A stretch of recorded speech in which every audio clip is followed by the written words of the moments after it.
Hey, hey, welcome to Girl Chat Sports, the usual Mo and Mel. However, Mo is not feeling herself today. It's been super windy in Vegas. Her allergies are acting up, but we've got another wonderful woman in the house with us today. Of course, you all know her, the Sportsnista, Miss Cassandra. Thank you so much for doing a special guest hosting job with us tonight. Hey, thank you for having me. Hey, anytime I can help you guys out, I am game. So rolled up my sleeves, stayed at the table, and here I am. A long night at the table, because I know you guys just finished your podcast too, so we appreciate it. We're really excited. We've got some great guests on today. I'm really excited only because they're from my birth town, from my birth state, which not too many know as where I was born in Montana. But they also are both from the University of Montana, which is also where my brother went to school, and who is my special weekly sponsor for this week. So make sure you guys check out Dobie's Teriyaki, downtown Missoula, right inside of Stockman's Bar.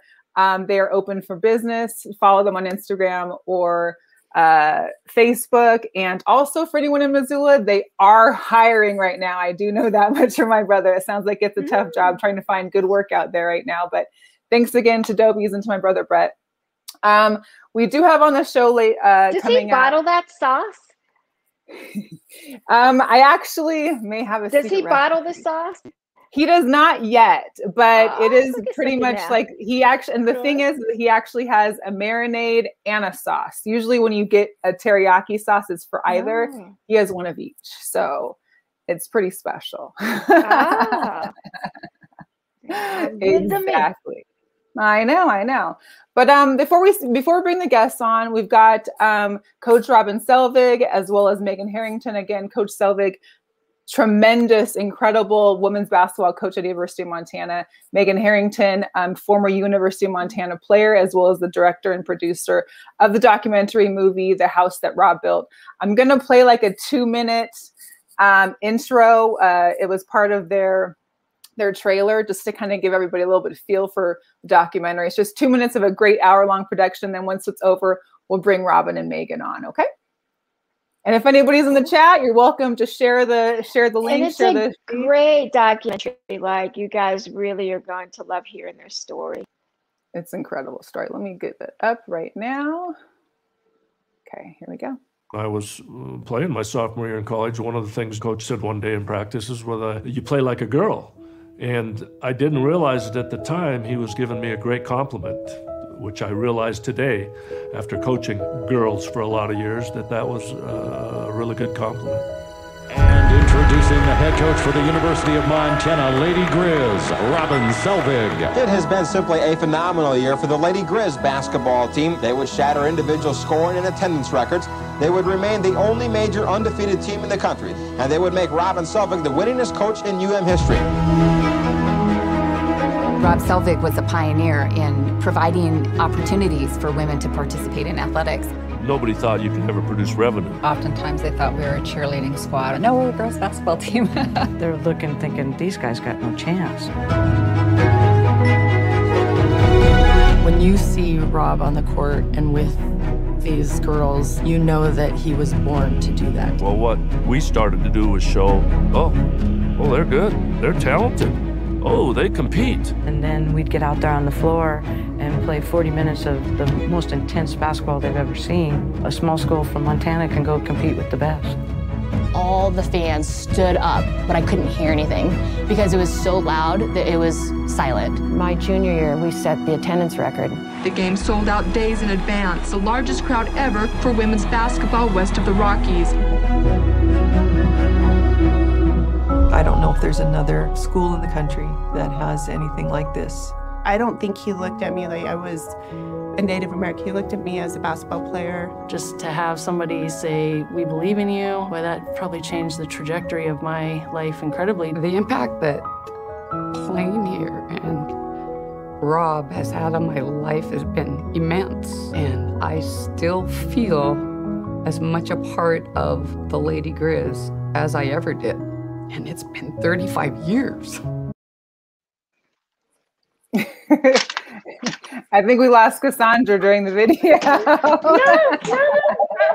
Have some water. You're good. You're so good. You're so good. Shout out to Mo for checking. Anyways, let's get Coach Robin Selvig and Megan Harrington on. Thank you so much, you guys, for joining us. Let me just tell you a little tidbit before we get into it. I had when I got the email about the opportunity to have you guys on the show. I, of course, have been a huge Seattle sports person since I've lived there. I was only in Montana for a few years. My brother has resided there for most of his life since college. Again, had the business. And I texted him, was like, hey, if I mentioned Robin Selvig, and what would you say? He goes, psh, legend, like the king of Missoula, probably the king of Montana. And I'm like, okay, good to know, good to know. So after watching the movie, after doing some research, I was thoroughly taken back at just not only the amazing story of you and being a coach, but also what you provided to these women off the court as well. But just to get us started, Coach Robin, let us know kind of what started you. I know you played at University of Montana yourself, but what kind of led from you going into this? What I was shocking from Outlook, Montana? That's right. What you said, I think, what population was like 75. Yeah, now it's that. It was a little bigger when I went to school, maybe 100. Oh my gosh! So the fact you came from this really small town in Montana, made your way into the big city of Missoula, and then somehow got into your starting coaching at the age of 25. First of all, at 25, I was nowhere near trying to be an adult. So for you to be now a head coach, so let us know kind of like being in charge of other adults. Yeah. Growing up in that small town and then making your way into University of Montana as well as into coaching. Well, I ended up getting a scholarship to go to the University of Montana, so I played here under a great coach, Judd Heathcote, and so this is where I was. I coached 3 years in high school in a small town 18 miles from Outlook, where I grew up, and it's kind of interesting. I got into women's basketball by chance. I was offered the job up there. I thought I was taking the men's job at a high school, Plentywood, Montana. And the coach that was there was a great coach, but he decided not to retire. And was actually out having dinner at a nightclub, and the superintendent of the school came and asked me, well, would you consider taking the women? And I took the women, and it was a good break for me. And that's how I got into women's basketball coaching. Wow. So at the age of 25, you're going into coaching as your first head coach, or as your first head coach of the year in the University of Montana with the Lady Griz. And I know the beginning of that excerpt of your trailer was you were told by your former coach, Coach Jed, that you play like a girl. And that kind of ended as well the documentary, because you had basically lived out that, you lived that saying out. You had coached these women for 38 years. What is it that you think, first of all, let's go back to when you started coaching. That was 1978, not to put age on anybody, but that's okay.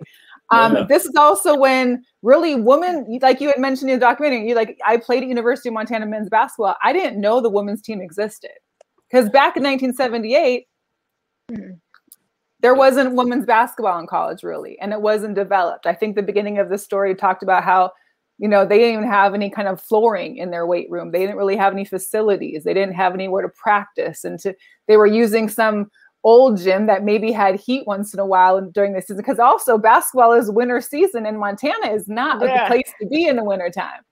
Yeah, no, we have heat now. That really helped. The interesting point was that when I played here, there was a women's basketball team, or for a couple of years when I was coaching, there was a team, but we weren't even aware of it. They played in a different gym. They weren't in a league, and they just didn't. It was a little bit taking a chance to take the job, because women's sports in college was just beginning. You didn't know where it was going, and it turned out that Title IX helped a lot to get it going, but the fun thing for me is looking back, which is what this documentary made me do, was I got to be a part of this from the very start. So got to experience the growth of opportunities for women, The one thing I found, even coaching the gals, I had a high school team when I coached the girls, and they were so anxious and so grateful for the opportunity to be able to go out and play. I have 3 sisters, one that didn't get to play, didn't have basketball for her. One had 2 years of high school basketball, I think, and the other 4. So it was a start of something that was coming and was building, and it was exciting to be in on the ground floor. Wow, that's great. The other thing I wanted to know watching, a lot. Go ahead, Sandra. Go ahead. No, I was saying, watching it, it was said over and over again how impactful you were in the lives of these young women. I have young kids. It occurred to me very early on with them that I wasn't raising children, that I was actually raising them to be adults. And that was going to be the lens that I was looking through. When did you, as a coach, kind of figure out that was the more important part of the lessons that you were going to be teaching them? Well, you know, I wanted to be a basketball coach, but I think you just bring, I was always aware, even though basketball is a big part of my life and very important to me, things, basketball's not the most important thing in the world. There's so many more things that are. And even though it might look like, you know, during a game or you lose a game and I acted crazy sometimes, I was able to put that in perspective after, because there's just way more things important. You know, people are sick and there's all kinds of things. So what you do and what I did was just, I was able to share my life with the young ladies in the program. They all had problems and issues, and as we all did, and you just experience it with them. And I think I was blessed with great people to coach, and people that were hungry, young ladies that were hungry for an opportunity that they never had. But I like to think that I had sports in perspective, because it's real easy to get sports out of perspective in this world and in this country. And it's, you know, so I got to, I didn't have any plan to impress on them. I mean, they were in school to get a degree, number one. There was no women's pro sports, so we didn't have the problem of they're worried about going to pro sports. I mean, they were there to get an education, and basketball was going to be hopefully a positive part of that experience. And so, I mean, I'm no great guru of how they're giving advice on how to live your life and things like that. I just shared their lives with them, and you know, the most important things, their friendships, their friendship with me now is very important, but the bonding they did together was special for them. Yeah. And I know a lot of them mentioned that, I think one of the girls said it's been 35 years, like in the show, and that she was still probably better friends with some of these people than she had been then, but it's like a sisterhood. It was like their own sorority almost. All the alumni of University of Missoula and Lady Griz, you know, have been this family since then. And I think part of your documentary had showed how, you know, after your retirement in 2016, they all, over 100 of these players over these years had come together to surprise you for a party. It just shows that family that you built there. Well, a really fun part of that was watching people I'd coached 38 years before, meeting people that were just playing for me and how they bonded. You know, they all got together and told lies about me and all this stuff like that. And they had a good time, but they became friends because they shared something in common, and that was gratifying to see. Well, we'll have to ask Megan about those in a little bit. And Megan, we're definitely going to get some questions your way too. I just kind of want to get this starting off with Robin here. One of the big things I was like looking into too was the fact that, you know, Montana obviously has a lot of Native American land there. And for you to have recruited and brought a lot of Native American women into college basketball with a scholarship, which some of them maybe not would have left the reservation had they not had. How important was that? Was that something that was happening much during those times as far as finding athletic talent at the reservations? And how did you come about that? Well, since women's basketball was in its infancy, there really, you know, was nobody to recruit Native American athletes before. Montana has 7 reservations. Native American culture and history has always been of interest to me. But I was trying to recruit the best players I could get. And there's some very talented young Native players. in this state. And I was very fortunate to offer some of them. They had great careers. They're great people. I learned a lot from them, and their challenges are, everybody has challenges, but they have maybe more challenges. And I thought, listening to them talk, I was still learning from them. You know, when they got together and in the video and talked about how to leave the reservation and come was very difficult. And so I feel very good that there was good Native American players, and I certainly wanted to give them an opportunity, and it paid off for me for sure. The Blackfeet, the story of the Blackfeet Native American Reservation was quite extraordinary in the documentary. I know there are also several boxing programs that have reached out on not just the Blackfeet Reservation, but on several others in Montana. And sports seem to be a way to encourage those young women to do other things with their lives. When you encounter the challenges that they face once they went back to their reservations, how difficult was that for you to kind of stay focused on basketball? Because I'm sure it pulled you away a couple of times. Well, sadly, I think that reservation life hasn't made as much progress as you'd think it would have. There's a real issue going on with, young Native women suicide and disappearing, and it's a national, it's a national challenge. So I was interested in listening to the four from the ladies, in Browning on the video talking about their experiences. I love listening to them talk about how they dealt with and how they wanted to be role models, and they're actually back there and hopefully doing some good. Malia, the first one that we recruited and from Browning, it was a big deal at the time, because there was 2 or 3 games where and that's 120 miles or something there, where they brought busloads of kids down to watch. And she received an eagle feather in a ceremony. I don't remember exactly what the ceremony was, which was quite an honor for a female to get, for sure. So that was, and we had Native American players from other reservations, and they're wonderful people. And I just hope that more progress can be made, and more kids can get to college, get a degree, and it gives them a different opportunity. There's nothing wrong with living on a reservation and being there, but it gives them options, and certainly the chance to be a role model, that you have more options than you might think of when you're growing up a young Native girl. Right. Wow.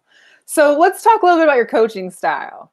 I think through the video, the documentary, we saw kind of like your energy on the coaching sidelines, frequently off the chair, jumping. I think there was a couple of clips of you actually on the floor, maybe on your hands. You're a very, boisterous, which I think is great. What do you think about your coaching style? Wow. Took these women who, back then there wasn't these you're a 4-star athlete or a 5-star. I mean, you literally took, and some of these teams had literally just Montana women from Montana on your teams at certain years. How was your success in just taking these great athletes, maybe not really known within the United States because of no AAU really back then, or no ability to kind of get their names out? What worked for you to be able to coach these girls so well? Well, first of all, Megan's responsible for those video clips, and I think they did some touching up and stuff. That wasn't really me in some of those, I guess. But what you can do with photoshopping, or whatever you want to call it, is amazing. I tried not to be like a maniac sometimes. I just, as I talked about in the film, when the ball went up, it was just a whole different world for me, and I don't think you have to be like that. I did take the women seriously. When I first started coaching, I think it was a plus that I maybe was out of hand some, and with referees and things like that. But I think even my high school kids, they went, "Oh, he's taking it seriously here. This is important," rather than the high school girls when they were just first starting here. It was jump balls, and nobody really, Mm-hmm. They didn't expect anything out of them. Well, I expected things out of them, and they delivered them. Well, I know they mentioned like you were really like you basically coach them like boys. You coach them like men. Like you coach them to be out there, to be winning, to be going for it. But then at the same time, you were kind of like maybe the softer side of coach, where you're trying to tell them like you want them to make an impact in the world once they leave school. Because again, there was no WNBA. There was, and even if now a small percentage of these women anywhere in college athletics will make it into the WNBA. So it's like you're trying to help them set them up for success. And I think part of the end of that documentary where they rattled off where these girls, what the women were doing now, the occupations they had, their careers were just amazing. And part of that has something to do with you. Well, I mean, I still would say I was fortunate to get, I mean, they were great people, great kids that we were able to recruit here. And they didn't question. I mean, they especially in the early times, they didn't question whether I could coach or somebody was telling, didn't believe how I was coaching. They just soaked it all in. They wanted to learn. They wanted to get better. If I said you should shoot like this, they'd shoot like that. I mean, and that was refreshing as a coach. But in terms of, I mean, I wanted to be a basketball coach. I don't see I did never see a difference between men and women. We're basketball players. And so I basically, I think the thing it turned out was a good thing that I demanded things from them and they wanted to have things demanded from them because it meant they were taken seriously. Yeah, that's, man. So one of my other questions. There was so much content.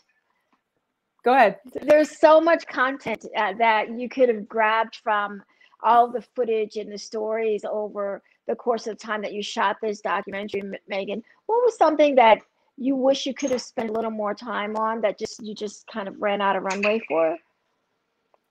That is a great question. There's a lot of things, a lot of moments and side stories. One in particular is Cherie Bratt was a senior in high school at Flathead Valley up near Whitefish, so close to you, Mel. And she had been offered a scholarship by a number of not Division I, but Pac-10. I think it was Seattle, Oregon, a lot of the bigger schools, especially at that time. And Montana was right in there being a big school. But she blew her knee out. And all those schools walked away. And Rob had offered her a scholarship and he honored it because he had offered it to her. And that shows just in this period of time as well, the commitment of your word of saying, I offered you this, you might be hurt now. I believe you'll get better. And she went on to be one of the best players that has went through in terms of, so statistically, certainly points and tenacity, and ended up fulfilling what those other schools missed out on because someone believed in her and didn't give up on her. And sometimes we need that in life. Someone who's, I'm with you through this good, and I'm with you through the bad, but I offered you something and I'm going to honor my word. And she was very, all those years later, she got emotional and we kept trying to get in there. It didn't end up being able to fit, but certainly impacted me personally. And I know the crew, because sometimes that's what documentaries do. The story is for the audience, or it's for the crew, or it's for some other reason that you don't know at the time. But that certainly was impactful for all of us. It was truly, truly amazing. If anyone is just tuning in now, we are discussing the documentary of the house that Rob built, here with Coach Robin Selvig from the University of Montana, Lady Griz. 38 years head coaching with the Lady Griz. And when I think about 38 years, I mean, you see the evolution of basketball in 38 years. How does that change as a coach to be able to change your way that your girls are playing, what you're teaching them? Because I mean, not only is shooting different, defense is different, plays are different. Like, how does that evolution over almost 4 decades go through with basketball? Well, I think as a coach, you need to adapt, and the game changes and it grows, as you just said.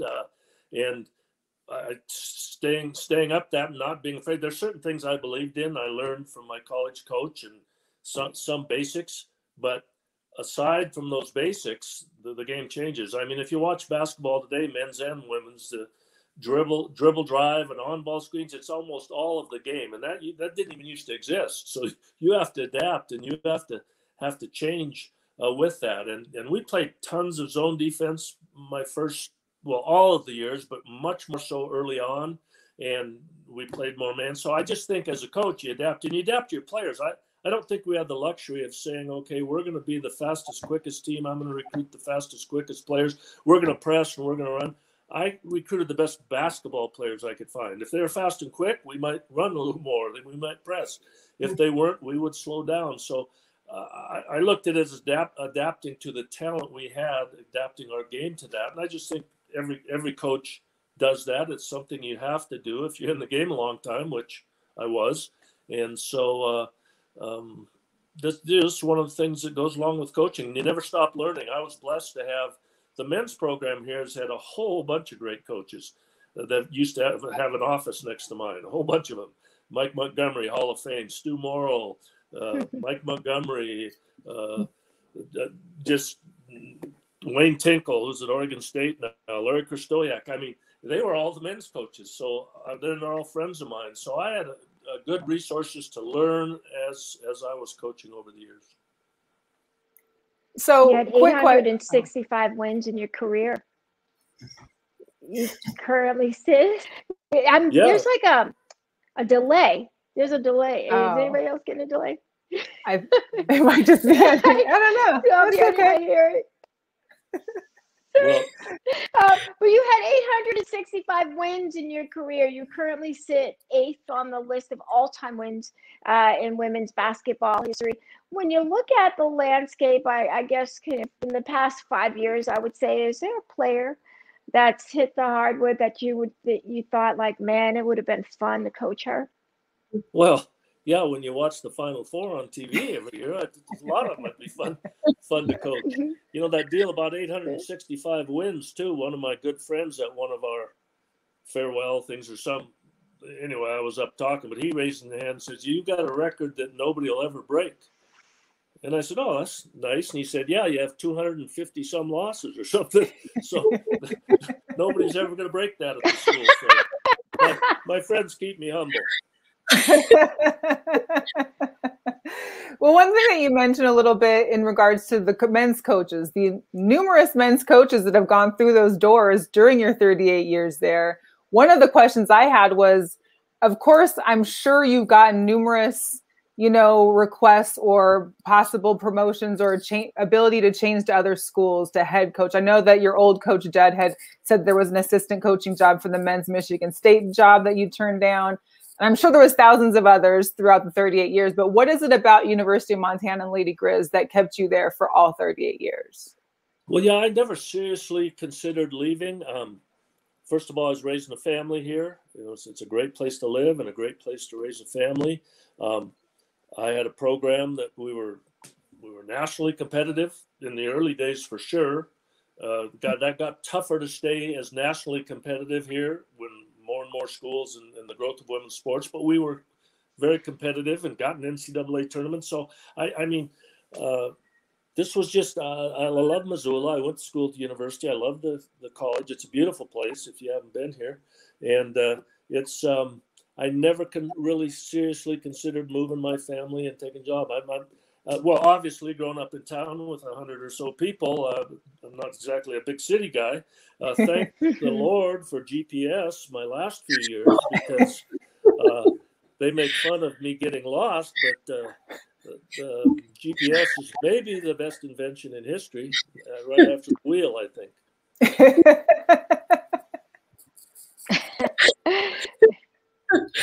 Well, and I know that one of the girls in the documentary mentioned, I think she was one of them from the reservation, or maybe she was from a smaller town, but that when she went to University of Montana, she was scared to drive. They never had a stoplight in her city, in her town. And then to move to Missoula, which is funny that when I hear people say Missoula is a big city, I'm like, huh?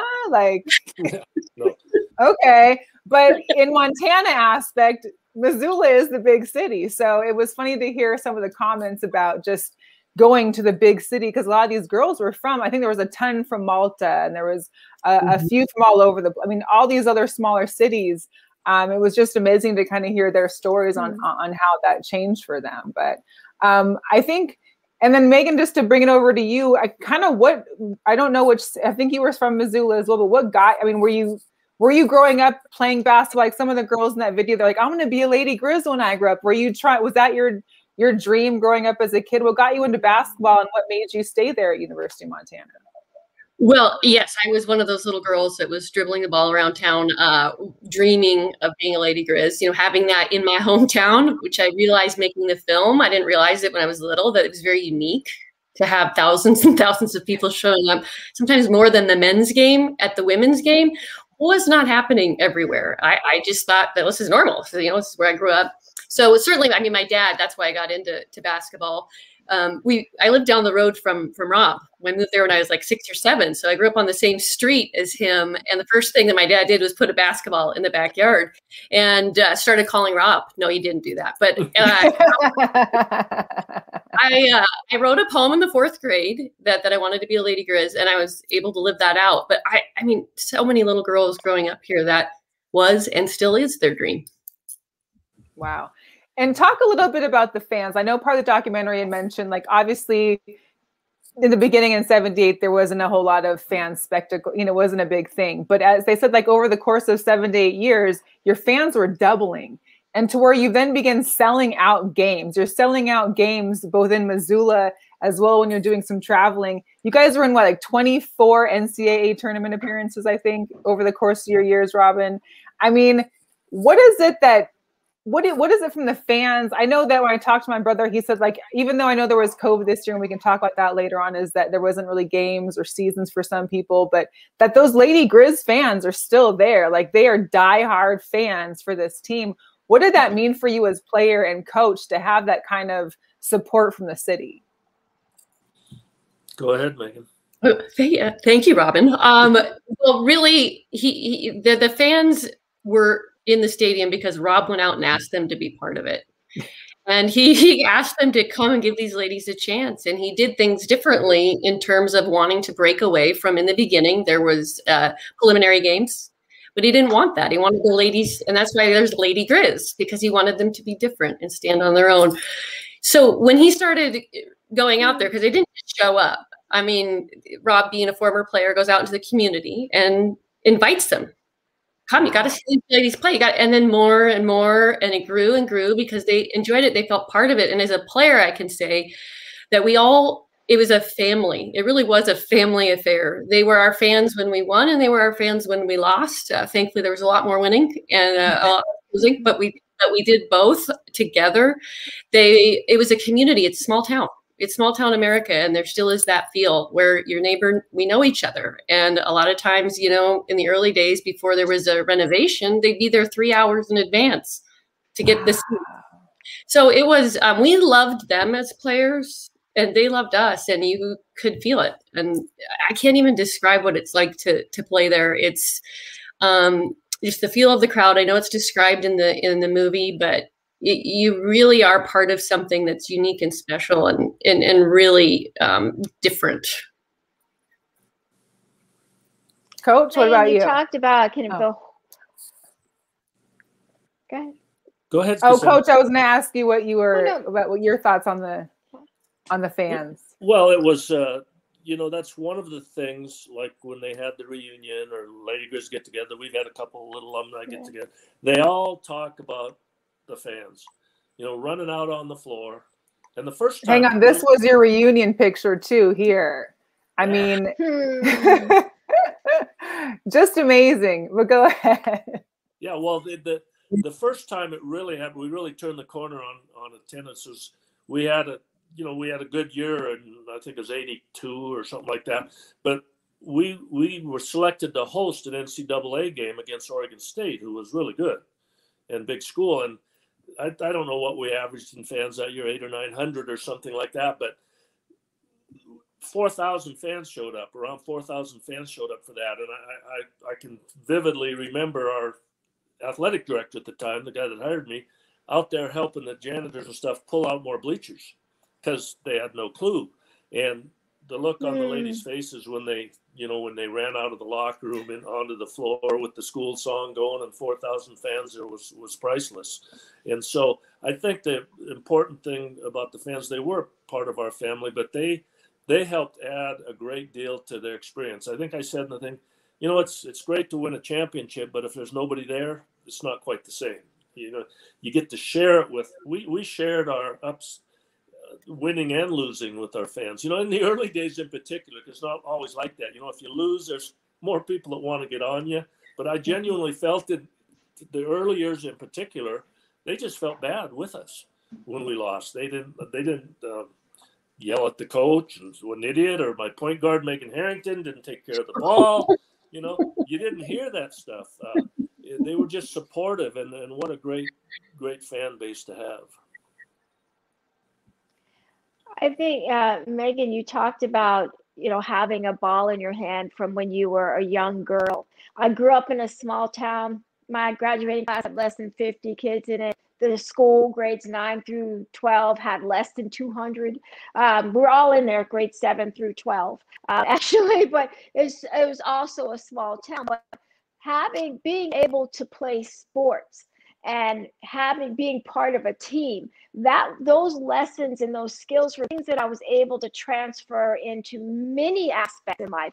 Coming from a small farm town with chickens and pigs in the backyard, like, prepared me for a lot of things that I could never imagine when I was a young girl. Have you had those moments as an adult, really recognizing like where you came from and what you've been able to do because of being involved in sports?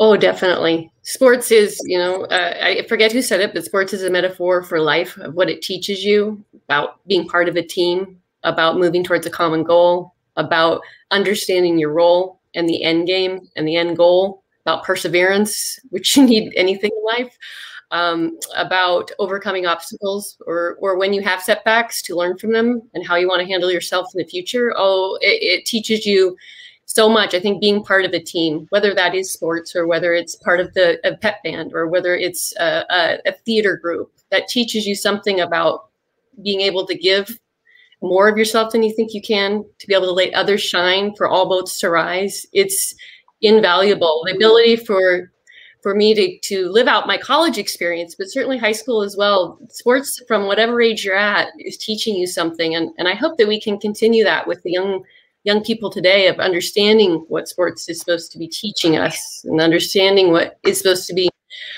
helping us achieve and be part of, that we don't lose that goodness that I feel like in 78, the goodness when it starts, and just like anything over time can start to have other things erode away at it, that purity of why they were playing, what it meant to be able to play, and the gift and privilege that it is. Wow. Yeah.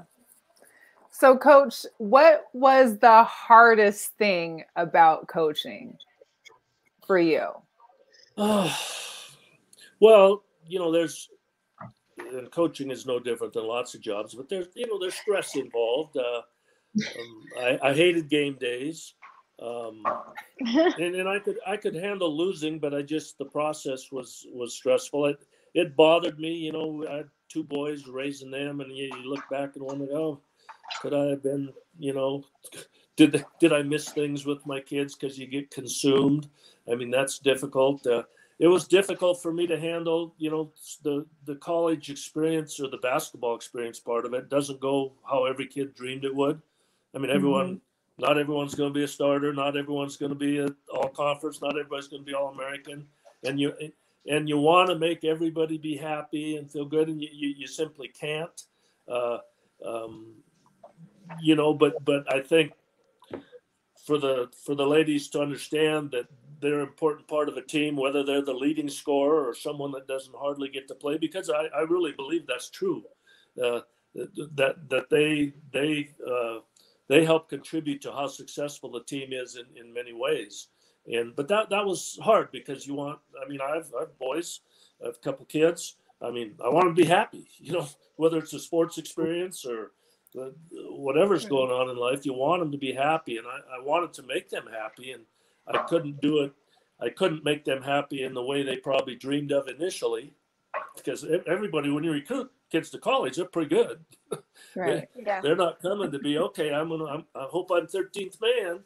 You know, that's and so, you know, that was just personally difficult for me. I mean, I had to make decisions on who played and how much they played and all kinds of things like that. That's what coaching is. But that wasn't an easy part of it. So to flip it a little bit, out of all your accolades, now I think you were inducted into the Hall of Fame for the Native Americans as well, which I think they said that you were the only Caucasian, I believe, that was in that during the film. I think that was mentioned, I'm not positive. And then we know that you're in the Big Sky Hall of Fame. You had 24 appearances in the NCAA tournaments, 21 conference division championships. Out of all the accolades that you've had throughout your career, what's the one that you cherish the most? I don't think any accolades, those type of personal things are really what I cherish the most at all. I cherish seeing 100 and some Lady Griz show up for a get-together. And as I said in that, I could look at every one of them and tell a story and laugh just because I shared part of their lives and we enjoyed it together. And I mean, that meant more to me than being coach of the year or something. I mean, and those kind of accolades come because you've got a team that does great. I mean, that's what they come from. And so I always looked at those things as team awards because you're not going to get those awards unless your team does well. And the coach doesn't get to play and make baskets. So somebody else is doing all that stuff. So, but that kind of stuff means a lot to me, that I have a lot of Lady Griz that are my friends now, and that we're friends then. We shared part of our lives together, and that's pretty cool. Yeah, there wasn't social media when you were in the coaching ranks. Can you imagine having to manage a team through all of that now, Coach? And Megan, the same question for you. Are you happy that there wasn't social media? Because there might have been some things that you had said. Megan wouldn't have made it. No, well, towards the end of my career, that was become a big deal. It actually it's kind of sad in a way, not that it's all bad, but, we used to, on our bus trips, we have a couple long bus trips within range and we used to play, cards and Trivial Pursuit and we had all kinds of these things we did. And, the last few years I coached, it was pretty much look at them on their phone all the time. I think I joked one time to get their attention, they could all have their phones in the huddle and I'd text them. Then they know what I wanted because they pay attention to that stuff. So, those are, but that whole thing, as you talked about earlier, the coaching changes, not only how you play, but the whole how you recruit. And I'm not on Facebook, I'm not on Twitter, and not that those things are necessarily bad, but I guess I was old-fashioned in that way, and that is something. Fortunately, I had assistants that would do all that stuff, and we adapted our recruiting to things like that. But that's social media stuff is scary. Fortunately, our school, we always had all the athletes, meet and warn them about the effects of social media. I mean, there's been men and women lose their scholarships for putting stupid stuff on social media, and yes, it is good that nobody was following Megan around in high school with follow me for tips. I'm so glad it was not, for so many reasons of just trying to capture every moment of every second of your life. But also, like Rob said, I mean, they were coming into more of play, but you got to know your teammates. I mean, you really had conversations and you were present for each other on the road trips and playing. I'd beat Rob in Trivia Pursuit just about every time we played. But you were really bonding in a way that is more difficult when technology comes in the way. You have something else to distract you rather than turning and going, hey, you're talking with your teammate, or you're all hanging out in the room. I'm not saying they're hanging out in the room on their phones. I don't know, but it's so easy. We can all fall into that. Like, I'm going to scroll. We were present with each other, and it was special and a different time. Yeah.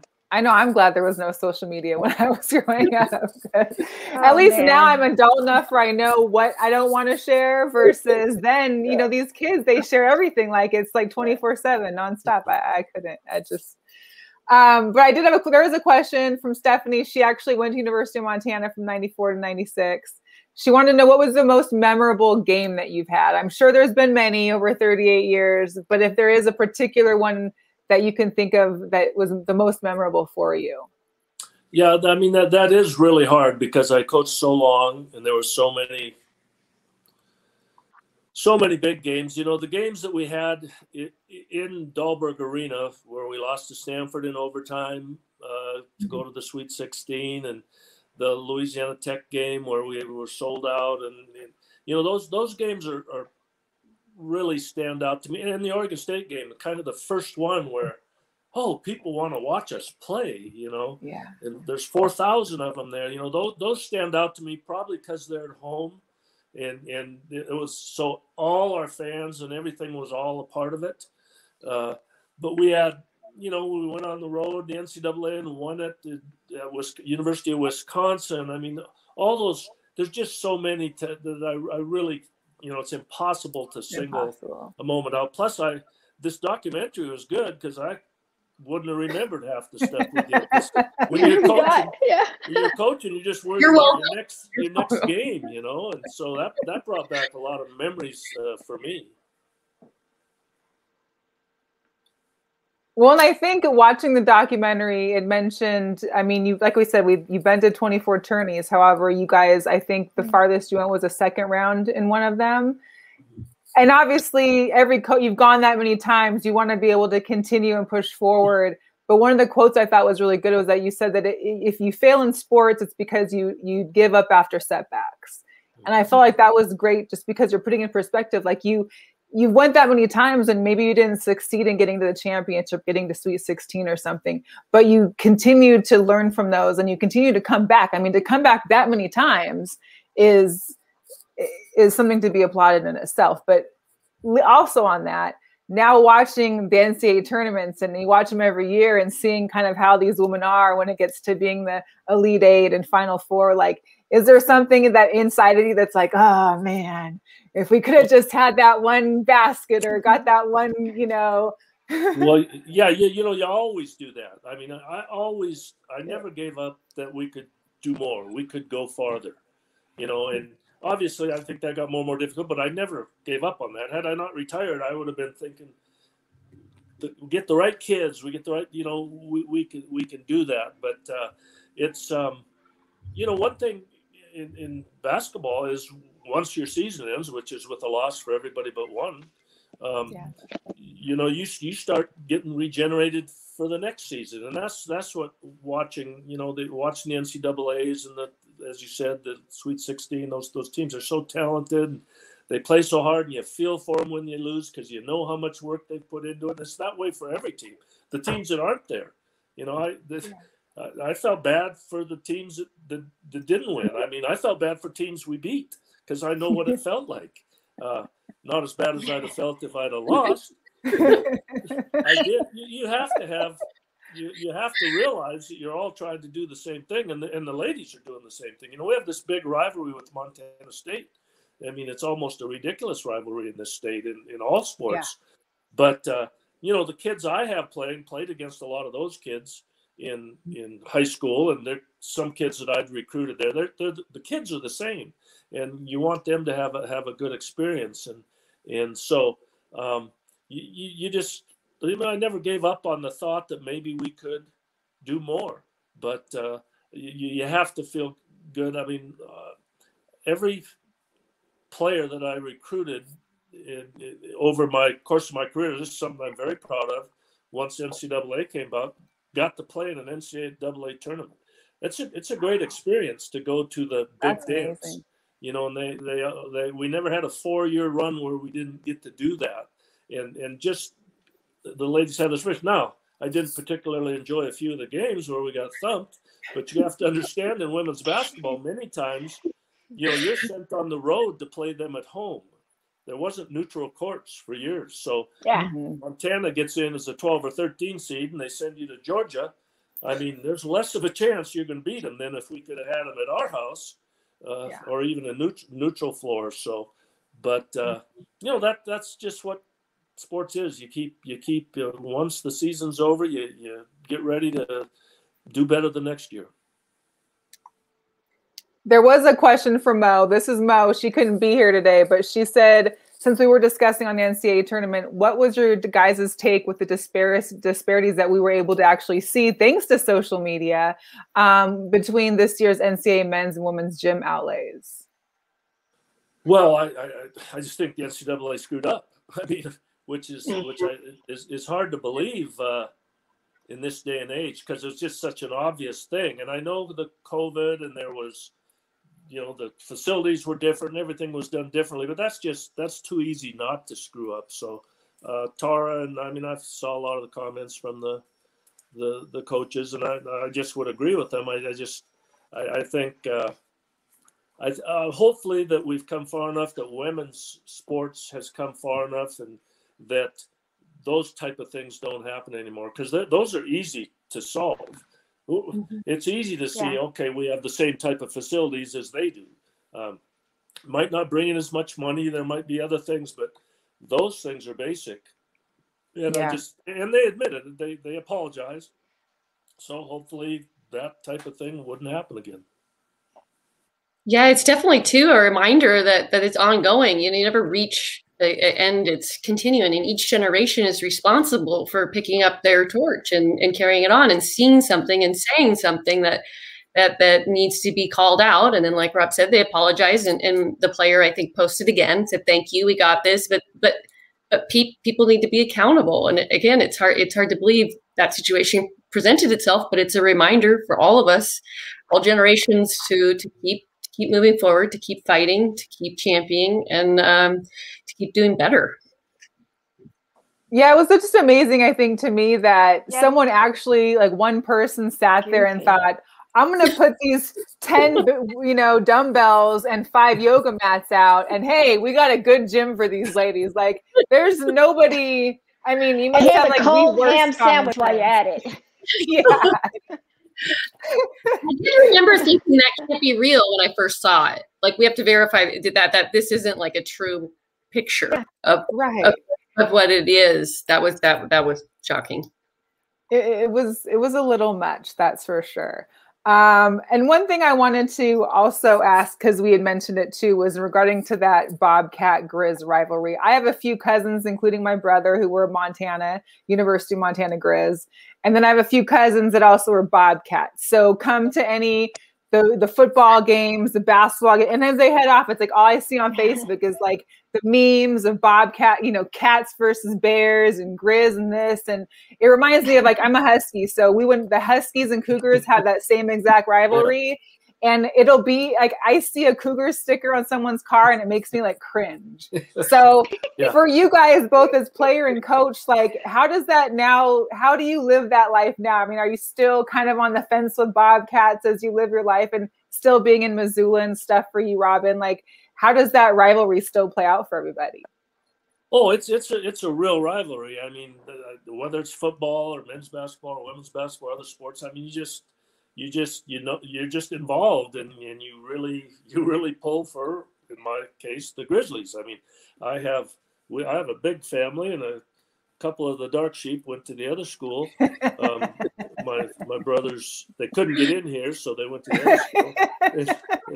No, that's not necessarily true, but I say the same thing. It's okay. Rivalries are great, but they need to be healthy. I think sometimes coaches might get fired they could be great coaches, but if they don't beat a certain team, your rival, it's not good enough, and things like that. I mean, I think it can get taken too far. 90% of 99% of fans are great. They get all involved in stuff, but some just go too far. I mean, in the early days, I can remember getting stuff thrown at us when we played in Bozeman. This is women's basketball. There's not even that many people there. And then, they got the football team sitting behind us saying not nice things to me. And your brothers. Yeah. Really? They were nephews. But, anyway, when it gets like that, it's bad. But for the most part, it's a healthy rivalry. And if we lose to the Cats, we shake hands, and my girls shake hands, and we see you next time. I mean, that's what sports is all about. And, you know, I think the players are good that way. It's only the fans that get goofy. I mean, the players are trying to do the same thing, and they compete hard as they can, and they should hold their head up when they walk off, win or lose. And so hopefully that's the way it is. And it helps to be on the winning side of the long running the long running history of schools. I know that for a fact myself, so that's always helpful. Go ahead, Megan. No, I was going to say that is one of the things that is Lady Griz, and I'm sure as a cat, you're like, how many times did you lose to the Cats? Yeah. You know, you base kind of like where you were in history of like, well, did you guys lose? And you're having to explain. So it's the same thing that they do, but healthy. Yeah. Like, but Rob modeled that in the way he coached. Like, we wouldn't get away with doing something after a game if we lost. There's no, we'd be spinning around as fast as you could, you know, getting you in the locker room. That wasn't going to be happening. You know, you were going to handle yourself the way he handled himself, which was you're going to win with grace and you're going to lose with grace. So there wasn't any, even if you did want to run around and maybe do a little extra cheering, it just wasn't going to be happening. We've come off of one of the most challenging and bizarre years in all of sports. Coach, are you having conversations with some of your friends who are still coaching at the moment and talking through their challenges and navigating the whole COVID tournament? Yeah, well, you know, the coach here, of course, I talked with him. That whole, you know, it was interesting. I don't regret that I was out of coaching on this COVID year. That was tough for everyone. I mean, it just really was. And it was different. Some teams lost out on games, and I was kind of sad. You know, you have freshmen, young ladies coming to college and stuff, and a big part of coming to college is the social part of it and the things you can do, and that's how you get comfortable at school. And I worried that kids would just be homesick. They're basically sitting in their room watching a video to take their classes, and you know, they miss out on the college experience a little bit. You know, actually seeing professors and meeting other people. And I've never was someone that thought athletic dorms were a good thing. I think the athletes should be regular students. I mean, that's part of going to college and not being separate. So that would have been interesting to try and handle. But I mean, I'm sure my assistants and I, we'd have thought of things, and most people did. They handled it well at the University of Montana here, I thought. But yeah, not something you'd ever envision you're going to have to deal with, for sure. We did have one question to give, if you guys have any gossip on, is it Monty the Griz? And if he really is as cool as the fans get to see. I'm sure there was probably many Monties over your course of 38 years, but well, they've all been good. And you know, one of our Monties went on and became whatever it is at the Chicago Bulls. Oh, really? Yeah. Yeah, and making good. Well, yeah, Monty's been great. And you know, part of the attraction, like coming to a football game here or a basketball game here, isn't just the teams. I mean, that is what you're there for, but they put on a good show along with the sport. I mean, all sports try and do that. And the kids love Monty. I mean, they absolutely love Monty. I mean, and he's been very talented, or she. I know one's a she because we did a little video with me after I retired up at my house with Monty, and it was kind of cute. It's, what are you doing now? You know, and I was, but they, you know, they're just talented. I mean, they're gymnasts, and the stuff they can do is crazy, and that just adds to the whole why you want to go to the game, why you want to go to the games. Well, the kids want to go see Monty. And, I mean, that's all good stuff. That's great. That's wonderful. Let's see. There was one other question I wanted to ask before we let you guys go. We're reaching our hour. I don't want to keep you guys any longer. I know it's Montana time for you. You're an hour ahead of us. But I know earlier on you mentioned about, you know, Megan, you mentioned how Robin was out there in the community trying to get the support and to get the fans in to see the girls play and to get that started. Seeing how WNBA's revenue has been struggling here and there, and you know, kind of how there's always these comparisons about the women's pay versus the men's pay. what do you think for either of you that can be done maybe to push the WNBA more? I mean, they have been around for 25 years this year. And they're still a little bit in that struggle state in regards to the revenue, the support, the fan attendance in some cities. And, you know, is there something that maybe that needs to be, you know, feet in the pavement type thing? Or is it more just, you know, what do you think would be helpful? Or have you witnessed kind of that struggle that's been happening a little bit? Well, go ahead, Megan. Go ahead. Oh, we don't have a WNBA team in Missoula, so it's encouraging watching and following and participating and championing and turning on the TV. In our case, I think here in Missoula or areas where you don't have a team, we don't have a professional team at all, actually, in Montana. You can root for the Aces. You become an Aces fan. I am, as of right now, the biggest Aces fan you have ever met. It's an interesting point you bring up about going and pounding the pavement, which is probably what they're doing and they're thinking through, you know, but that in an age of social media and instant gratification, the fact that 4,000 people showed up because they heard about it, you know, maybe some of those old school tactics might be more beneficial now as time has gone on and we're oversaturated with social media. But I mean, I certainly don't have the answer, but I think what Rob modeling maybe a little bit of that, which I'm sure they're doing, could be one of the avenues to explore. Now, Melissa, wouldn't it be cool to see Asia knocking on somebody's door? Well, you know, and I think and part of my aspect was, I know, like, I'm a Seahawks fan. I'm a diehard Seahawks fan. And you know, there's no professional football in Oregon or Idaho or Montana, but I know that the Seahawks have like this traveling promotions team that goes all throughout those states about a month before the season starts to kind of get fans and to get encouragement. I'm thinking, like, you know, for like the Aces, there's no team in Utah, there's no team in Idaho, like, or vice versa for the Storm to go into Oregon or Montana and to be able to kind of like say, yeah, you guys don't have a team, but we're close. Start rooting for us. You know, you can turn on the TV just as well as we can here locally. Like, get some fans other than what's just in your city. Because yeah, there's only, you know, there's not a team in every city, and hopefully one day there can be. Well, hopefully one day it can be as big as the NBA, but for right now we have to settle with what we got. And I just wish that more people outside those demographics could know about it. Well, the big disparity in the money and all that stuff comes from TV, and until women can get more coverage, I mean, that's why NBA players make millions of dollars. I mean, you can only put so many people in the stands, and it's just been a long, hard struggle. And I think people are doing the right thing, and they're promoting, and they're working hard to get it done. But it's not easy, because you just have to. That's where the money comes from, and so the more we can, and they've done a good job, you know. The first few years, well, early years when we were in the NCAAs, unless you were in the Final Four women's team, you probably didn't show up on TV. Now we're getting more games on more networks, and I think that will really help in terms of the college, good. And that would carry over to the WNBA.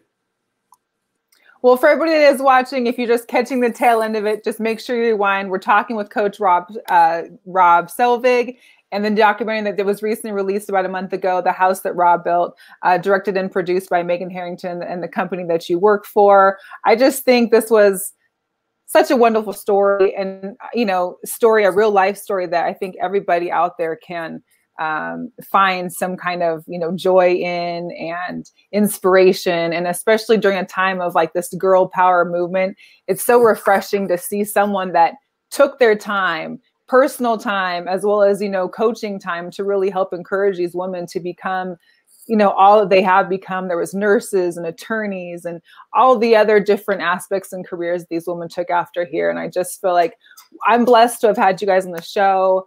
I know that we're especially glad that you guys were able to share your story.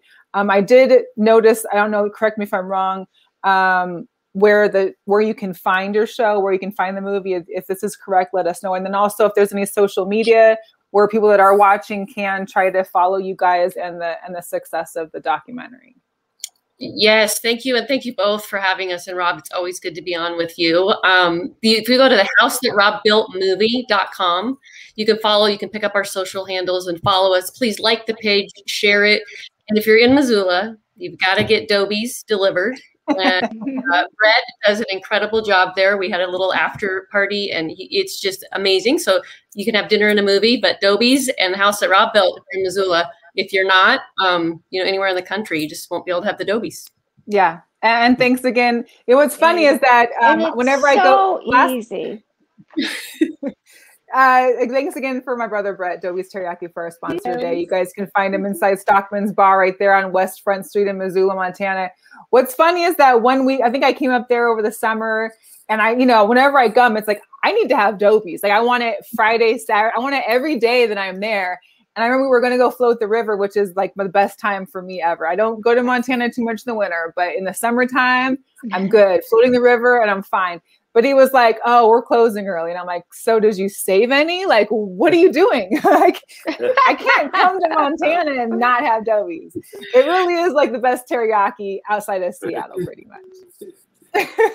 But before we go, is there anybody else that you want to say hi to or shout out, or just anything else you wanted to mention before we go?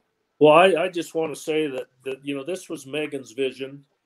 I mean, she basically talked me into doing this. I thought it was a joke I thought she was pranking me, but she's the person behind this whole thing and what the story evolved into and the growth of women's sports and opportunities. So she did a pretty nice job, and I learned it's not so easy to make a documentary. All that went into it, the 180 hours I had to get interviewed, and whatever. But no, she did.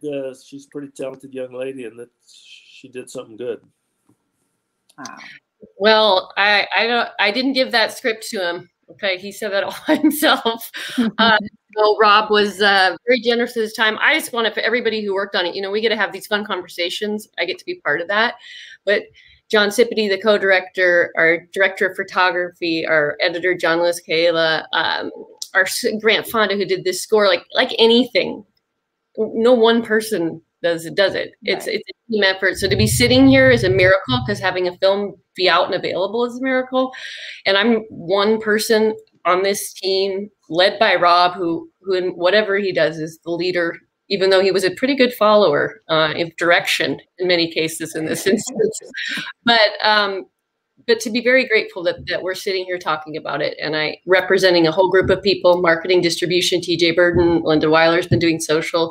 I could go on, but Family Theater Productions is the reason that we're sitting here, because they provided the funds for us to finish the film. They saw something in it that we hoped people would see, and then we ended up releasing February 23rd. So very grateful. I love it. When Melissa told me about it last night, I watched it in bed with the kids before we went to bed. And this afternoon, because we're doing virtual school here still, this afternoon, my dad had my phone, and because I bought it on Amazon Prime. And she pulled it up on Amazon Prime on my phone, and she was upstairs. She had her chips, and she was just sitting there watching the documentary again. So if a 6-year-old can figure it out, there's no excuses to take your behind to Amazon Prime and get this film. You can rent it, you can buy it. It's super simple. The hour goes by so quickly. In fact, I'm going to watch it again. It's kind of, not only was I invested, there were some parts of the story that I need to go back and actually visit again. And so well done. Great job, Megan. Amazing job. I love hearing those stories about 6-year-olds and watching it. That's the hope that other young people, I'm one of the little girls in the film. I'm not literally, but that they will see that they will aspire to it, that will bring. So keep eating those chips and keep taking my phone and keep watching Amazon Prime. Awesome. Well, again, we thank you so much. She had basketball on the court with her brother today. Yeah. She's gonna be a future star soon. Watch out. For that story, it's worth it. Yes. Yes. Well, thank you both so much. We'll let you go. Please have a wonderful rest of your evening. We wish continued success in the movie. I definitely will be looking forward to getting more stories in regards to the Missoula legend as I visit town a couple more times here and there. And again, we just really wish you success. We thank you for everybody that has been listening and viewing and sharing, and hopefully the story will continue on. And again, Megan, more continued success for your productions and directorials, because this was a great one. If there's more like this, I know, sign me up. I'm ready for it. Thank you. Thank you so much Thank for your you. time. Thank you, Cassandra. All right. Thank you. Bye-bye. All right, Cassandra, thank you so much for being part of this. I appreciate you. Thanks to Mo. Hopefully she's feeling better soon, and we'll see her next week. Where can everybody follow you? Mostly you can find me on Instagram at _Sportsnista, the Sportsnista on Twitter and Facebook. I also do 2 live stream shows. We're about to actually come out and do some live shows on location. I'm scheduled to get my vax once I get all that's straightened out. Jeremy and I are about to hit the road, but you can find Levels on Wednesdays at 5:30, and then also on Thursdays at 3 o'clock with Ralph Velez, who is the ring announcer for Mayweather Promotions. So we go back to back. Nice, wonderful. Okay, you guys. Well, thanks so much for tuning in. Make sure we'll be back here next Wednesday. If you're just catching the end, just wait around and hit the replay, watch it all over again. It's a great story. Again, the house that Rob built, about Coach Rob Selvig from University of Montana, Lady Griz. And we appreciate you all for tuning in, and we'll catch you next week. Thanks, Cassandra. Thank you.